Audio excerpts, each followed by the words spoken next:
Welcome to the Calm Mom Podcast, the show for ambitious women ready to get off the hot mess express. I know you've got a lot going on. You work so hard, you're raising an incredible family, and sometimes it can be overwhelming. I'm your host, Michelle Grosser. I'm a certified master life coach, attorney, wife, and mom. And years ago, I was right where you are. I was running a busy law practice while raising a family, and I was on the fast track to burnout. I thought I just needed to be more organized or have better routines, but it was learning how to heal and regulate my nervous system that expanded my capacity to gracefully hold more of this big, beautiful life. You too are worthy of an extraordinary life in and beyond motherhood. Learning to be a calm, anchoring presence in your home and at work is going to be your superpower.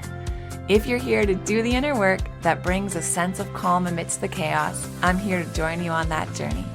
Each time you press play, your growth continues. So let's get at it.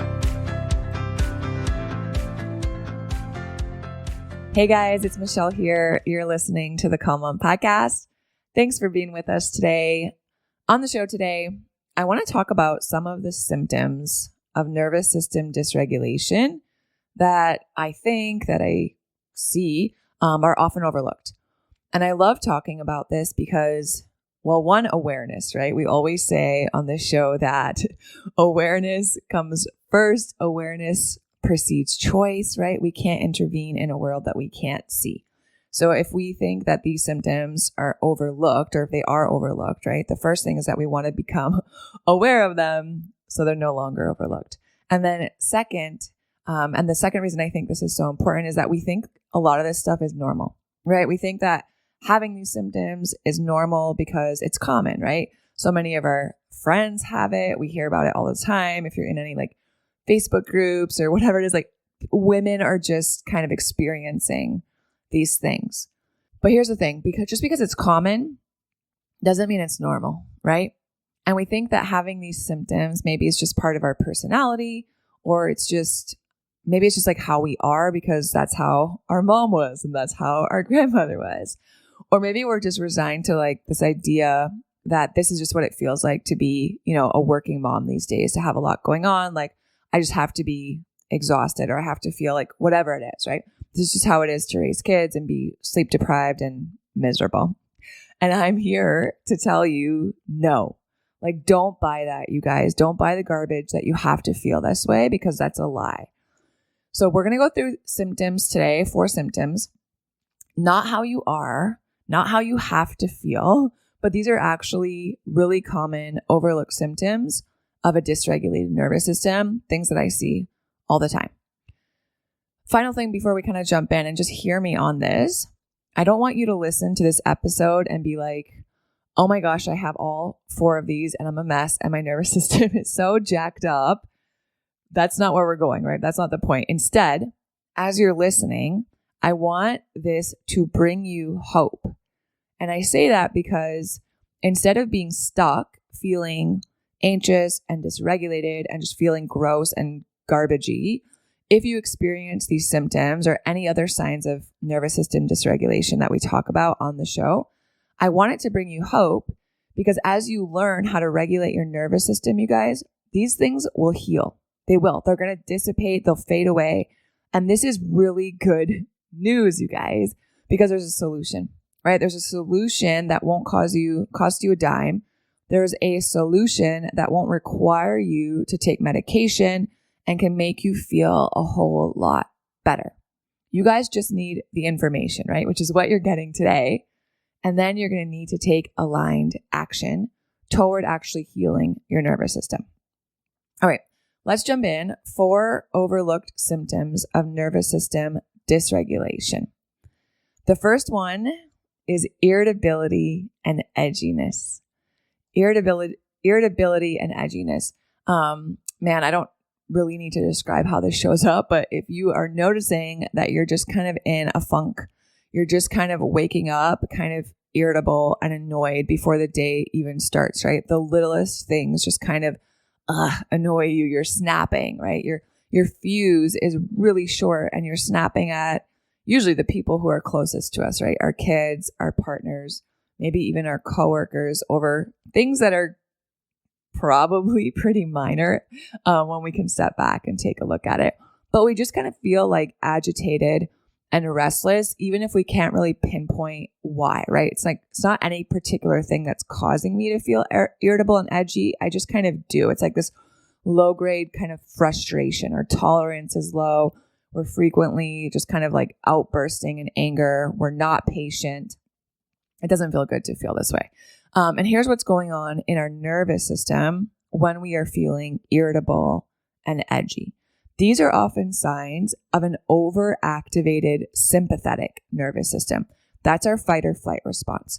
So our amygdala, this little part of our brain that is responsible for keeping us safe and detecting any sort of threat, that becomes overactive in this dysregulated state. And what happens is that it's sending signals to other parts of our brain to release stress hormones, things like cortisol and adrenaline. And that activation primes our body for action, right? To fight or to run. And it makes it really hard for us to stay calm. And that causes us to feel like we're always on edge. And guys, this contributes to burnout. Like if you're feeling constantly irritable, that's keeping your body in this heightened state of arousal. That drains our energy. That makes it hard to relax. And that ongoing stress response, man, will that deplete your physical and emotional resources. So what do we do, right? What do we do if we are feeling irritable and edgy, and that's an overlooked symptom of nervous system dysregulation?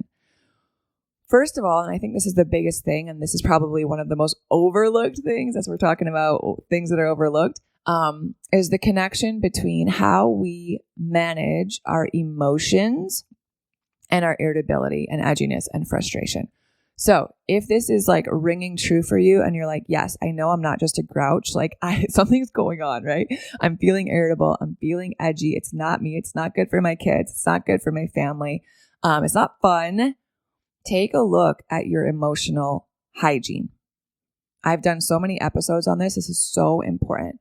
Do you have practices to deal with your frustration, your disappointment, your sadness, your anger, your rage, right? What happens when that kind of comes up in you? Or are you completely unaware, right? You've repressed or suppressed these emotions for so long that you're like, I'm not ever angry, right? I'm super calm. I'm super chill.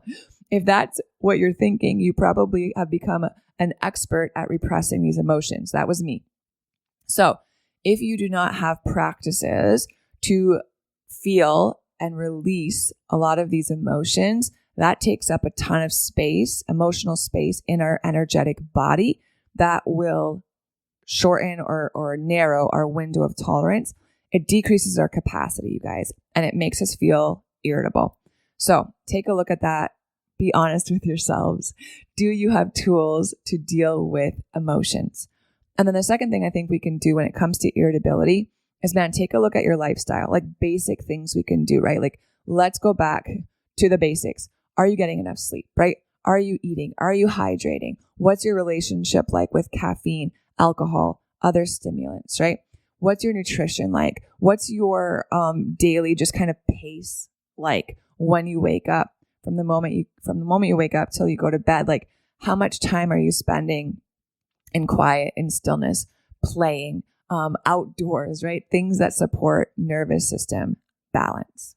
So that's the first one, irritability and edginess. The second one is, and the second overlooked symptom is that you experience digestion and GI issues, right? IBS, bloating, gas, abdominal discomfort, especially, like if you think about it, especially when you're experiencing a stressful season. So this also happens with food sensitivities, you guys, or like intolerances that can worsen under stress. Your digestive system is directly influenced by your autonomic nervous system, you guys, especially our enteric nervous system. That's called our second brain. So when that sympathetic nervous system is activated, when you're in fight or flight, what happens is that your body is so smart that it will redirect so many different things in your body so that we can respond to the perceived threat, right? We want to be able to fight or flight, run or fight. So our body will actually redirect blood flow away from our gut. That will slow down digestion, and it redirects that blood supply to our muscles and our heart and our extremities so we can do exactly what it thinks we need to do, right? Run or fight.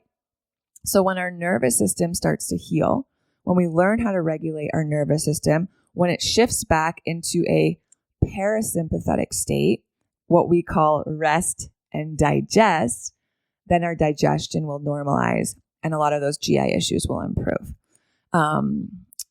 This, you guys, is partly why I'm so obsessed with and talk about happy juice, why I'm so passionate about happy juice. Because when there's an imbalance in neurotransmitters in our gut caused by dysregulation, things like serotonin, right, which play a role in our mood and our digestion, severely impacted.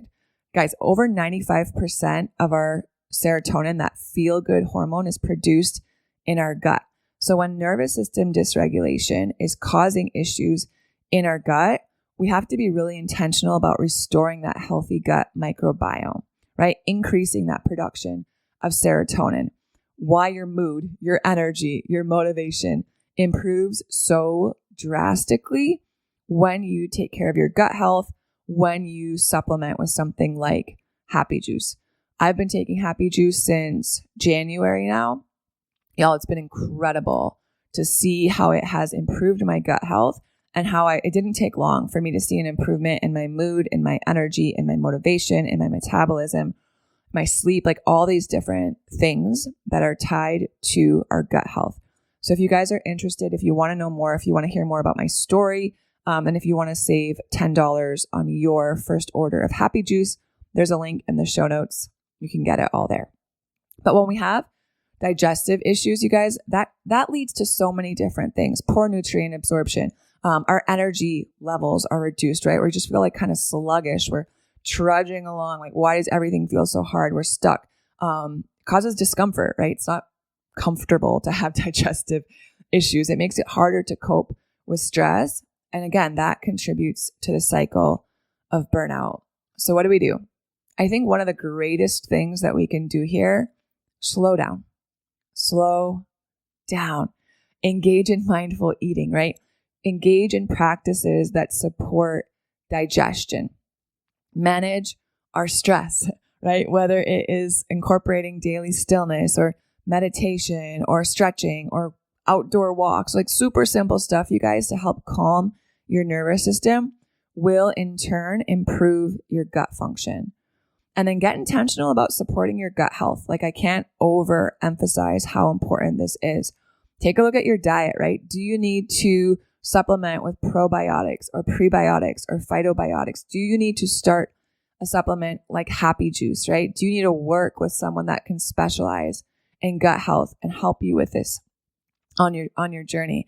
I think that would be super helpful if that's something that you've been experiencing. So that's number 2. The third overlooked symptom of nervous system dysregulation is hypervigilance. Hypervigilance. If you notice that you are constantly scanning, right? You're constantly looking everywhere you are. You're constantly looking for ways that your kids might get hurt, where they could fall down, right? Where they could, like, I don't know, do something that might be dangerous or potentially threatening for them. If it's really hard for you to relax, if it's really hard for you to feel safe, even when you're at home, or even when you're somewhere that's like really safe and familiar, maybe you're at the playground, maybe you're just in the backyard, but you're constantly like watching everything that everyone does. You know, you go for a walk, but you can't even relax because if your kids are 3 feet ahead of you, right, your nervous system jumps into fight or flight and it feels really unsafe.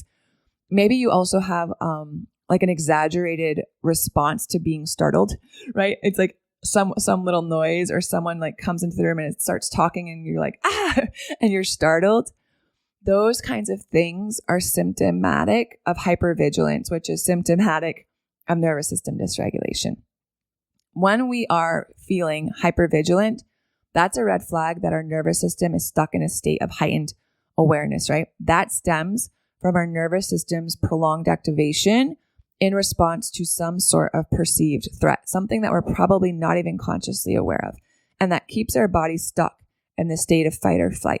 We have an overactive amygdala, that alarm system in our brain, heightened stress hormone levels, right? High cortisol, adrenaline just pumping through our body when it's not necessary in the moment, and increased connectivity between that amygdala, that alarm system, and our prefrontal cortex. And that makes it really hard for our brain to distinguish between like something that's an actual threat. Yes, time to jump into fight or flight. I need to be able to respond to this, or something that's actually just benign. Like this actually isn't harmful. This actually isn't a big deal. This actually isn't worthy of me jumping into a fight or flight response. And that keeps us in this constant state of alertness. And you can see how this contributes to burnout, right? Hypervigilance requires significant energy, right? We're always on alert. We're always looking. We're always scanning. We're always, making sure that everything is safe and okay for us and the people we care about in our lives. Our body is just stuck in the state of readiness, and that will deplete our resources, right? Mentally, physically, we're just exhausted. What can we do? A couple things here. I think one, to start, is you can start practicing grounding techniques, right? Where do I come back to anchor into safety?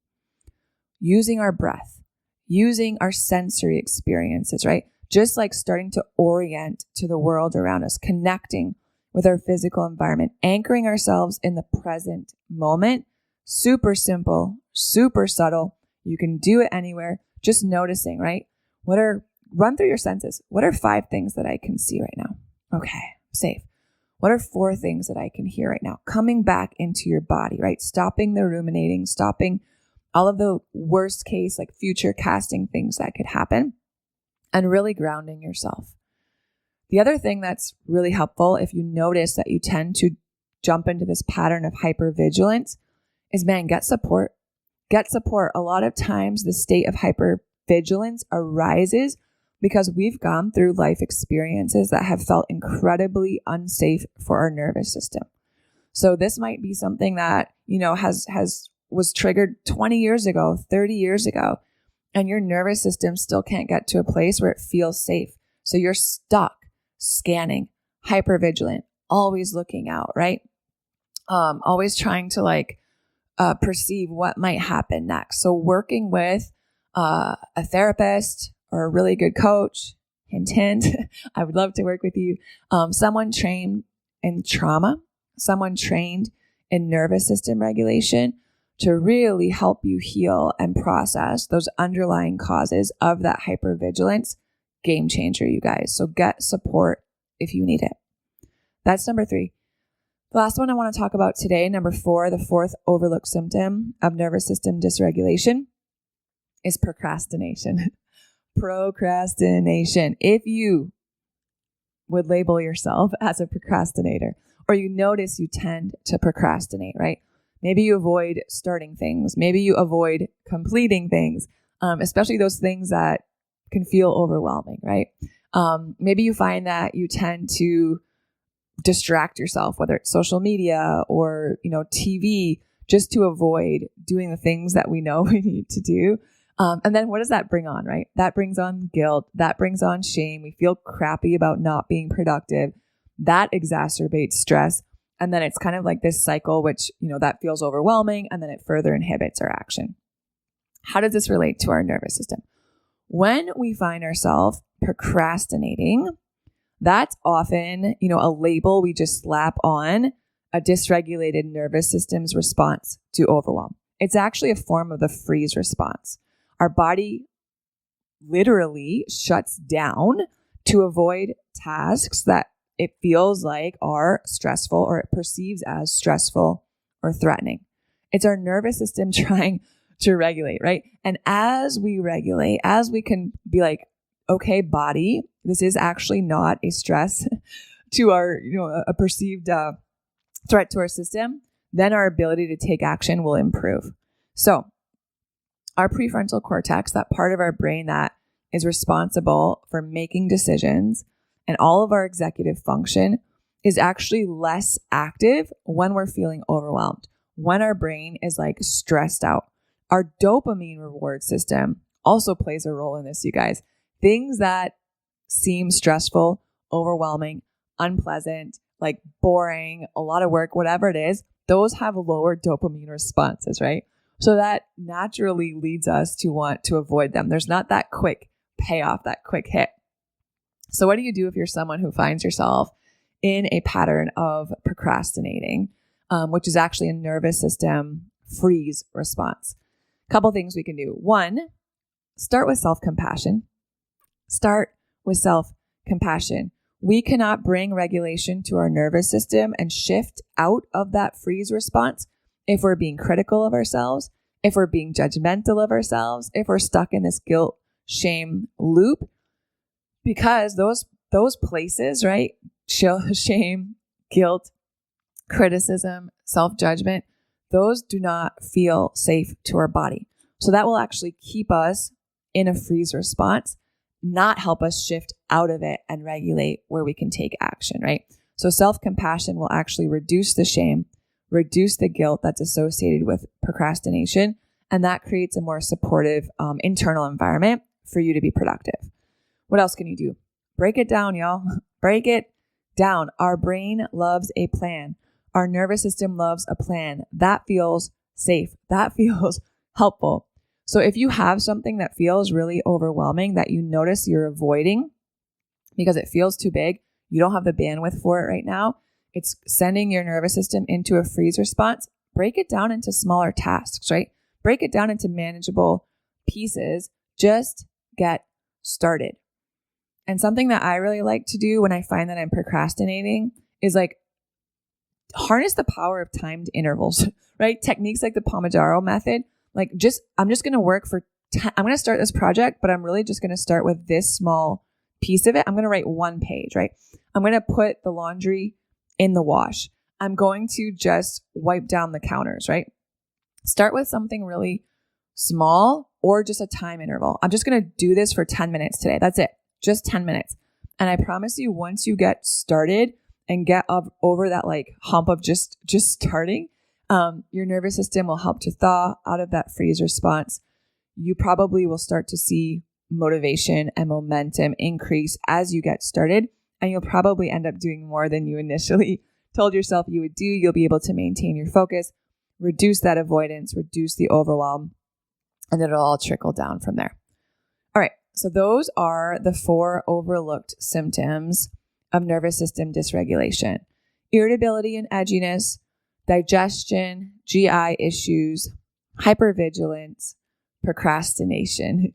These symptoms, you guys, are often overlooked. We think it's just part of like life. We think it's just part of being high stress lifestyle, right? But they're actually signs of nervous system dysregulation. And understanding their origin, you guys, awareness precedes choice, right? Understanding their origin, understanding how they manifest and show up in your life, that gives you a path to doing something about it. It gives you a path to healing. It gives you a path to a more balanced and healthy life. Start incorporating some of these body-based practices, mindfulness, get a coach, right? Start to work with a therapist. You guys can begin to regulate your nervous system, really alleviate these symptoms, move away from burnout and toward that big, vibrant, resilient life that's available for you. All right, friends, thanks for being with me today. As always, if you've learned anything in this episode, if this was helpful in any way, if there's something that you're taking with you today, the best way you can thank me is to leave a 5-star rating and a short review on the podcast. It really helps get this show out in front of other women just like you experiencing a lot of these same things. And that's our mission here. So thank you so much. If you could leave the show 5-star rating and a short review today, man, I'd be so grateful.